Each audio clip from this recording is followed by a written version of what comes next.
Hello. If you want to control a city, you wire it. You put a lens on every intersection, every toll booth, every alleyway. You build a massive surveillance apparatus to watch your own citizens. And you think it makes you secure. But when you build a panopticon, you better make sure no one else has the password. 2026, the supreme leader of Iran, Ali Khamenei, is dead. Eliminated in a massive coordinated strike, buried under the shattered concrete of his own fortified compound on Pasture Street. For years, the man was a digital ghost. No cell phone, no emails, just human couriers and thick walls. He thought if he stayed off the grid, he was untouchable. He was wrong. They didn't need to hack his phone. They hacked his entire city.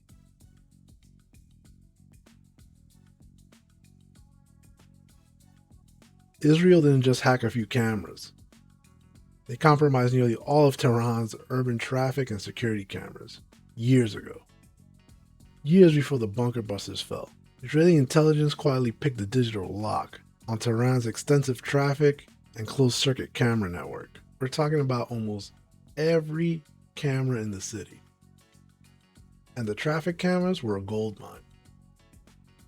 Who could possibly be behind this level of infiltration? You don't just ping a sovereign nation surveillance grid and ask for the master password. It takes an intelligence apparatus that doesn't just gather data. It weaponizes it. Enter the Mossad.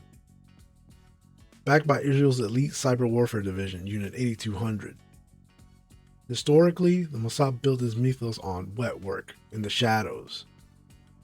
Forged passports, car bombs, operatives slipping across borders into the dead of night. But physical tradecraft is messy.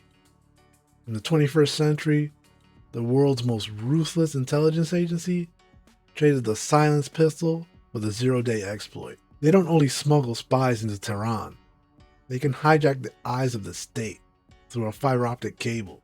The very cameras the regime used to monitor its streets were quietly siphoning live, encrypted video direct to servers in Tel Aviv. Israel had the eyes, but the target was still invisible. So they stopped looking for the king and started looking for his pawns. They zeroed in on specific camera angles near the Pasture Street compound. Cameras that showed exactly where the Supreme Leader's elite security detail parked their personal cars. It started building what the intelligence community calls a pattern of life. It tracked the bodyguards, it learned their shift changes, mapped the routes they drove from their homes to the bunker, and it memorized their daily routines. The Supreme Leader was completely disconnected from the digital world, but his shadow was being broadcast in high definition across the hack traffic camera network. Human eyes get tired. You could steal 1,000,000 hours of traffic camera footage, but if you sit an analyst in the chair to watch it, they lose focus. Israel didn't use human eyes. They used an algorithm. Once Unit 8200 cracked the camera feeds, they dumped the raw, unfiltered data into a trio of artificial intelligence systems, built to swim like fish through this ocean of data. First, the footage hit a machine learning database called Lavender. Lavender was designed to score human beings on a point system. It ingested the license plates, the facial recognition hits from the street corners, and the shifting routines of the Supreme Leader security team. Lavender doesn't care about ideology or politics. It cares about math. It calculated the guards' routines with terrifying cold precision, isolating exactly who was closest to the target. While Lavender tracked the blood, a second AI called the Gospel mapped the concrete. The Gospel is an automated targeting generation system. It cross-references the traffic data with satellite imagery, architectural blueprints, and the geological makeup of the Pasture Street compound. It didn't just find the bunker. It calculated the exact depth of the reinforced ceilings and the layout of the ventilation shafts to find the structural breaking points. But knowing who and where isn't enough in a decapitation strike. You need when. You have to catch the ghost when he's actually in the haunted house. That's where the final piece of software took over. A location tracking program called Where's Daddy. Where's Daddy monitored the live feeds of the hack cameras in real time, waiting for the targets to enter the kill zone.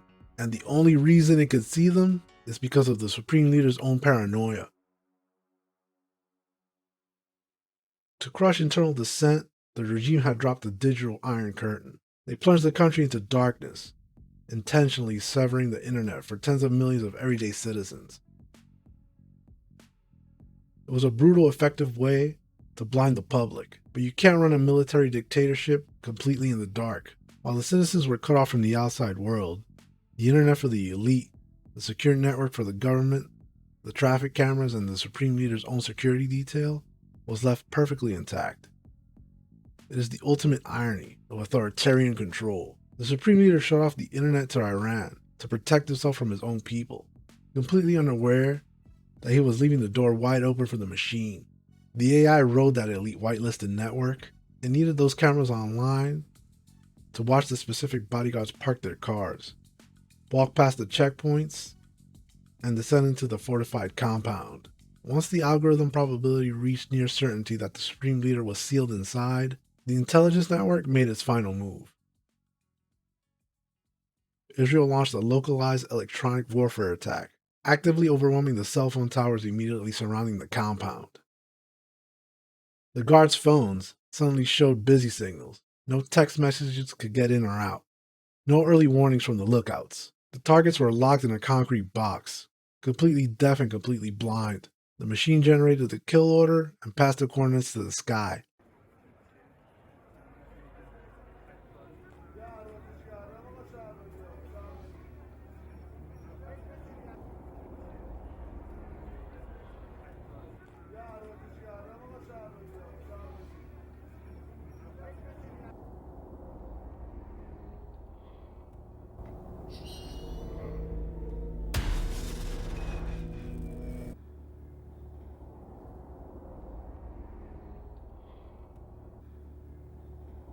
For the first 48 hours, the exact weapons used were highly classified. The military aviation world was guessing, but the Pentagon just took the leash off the intel.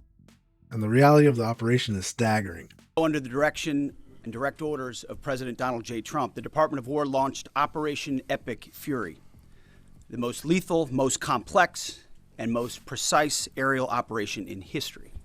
Across every domain, land, air, sea, cyber, the U.S. Joint Force delivered synchronized and layered effects designed to disrupt, degrade, deny, and destroy Iran's ability to conduct and sustain combat operations.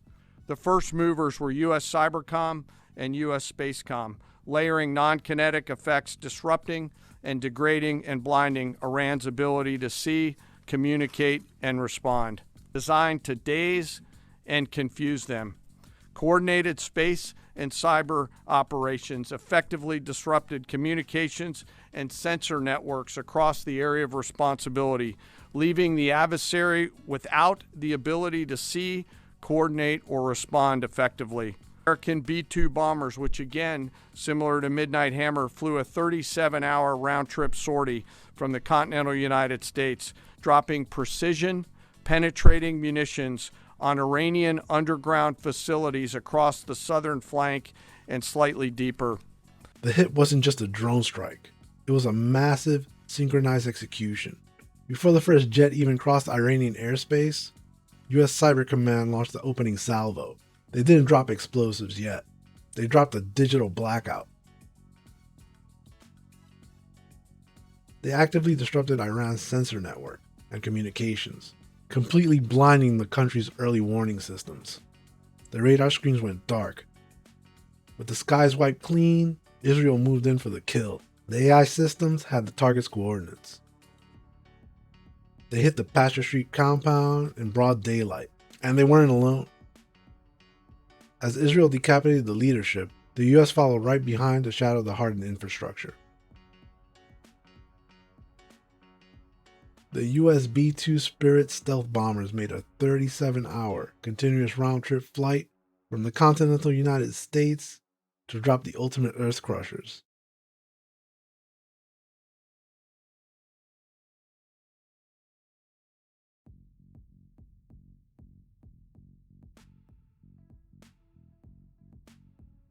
The 2,000-pound Joint Direct Attack Munition, JDAM, designated as the GBU-31, This bomb is a precision-guided air-to-surface weapon. It's a 2,000-pound smart bomb using GPS/INS, primarily used against fortified structures. The supreme leader of Iran spent his days and nights disconnected from the grid, entirely offline, thinking he was invisible. It didn't matter. When the enemy owns the eyes of your own city, the absence of data is just another pattern. A pattern for the machine to recognize. In the modern theater of war, if you cast a shadow, the algorithm can measure it. If you have a routine, the algorithm can predict it. And against an AI that controls a bunker buster bomb, a bunker is just a concrete coffin waiting for the lid to close. Stay safe and stay salty.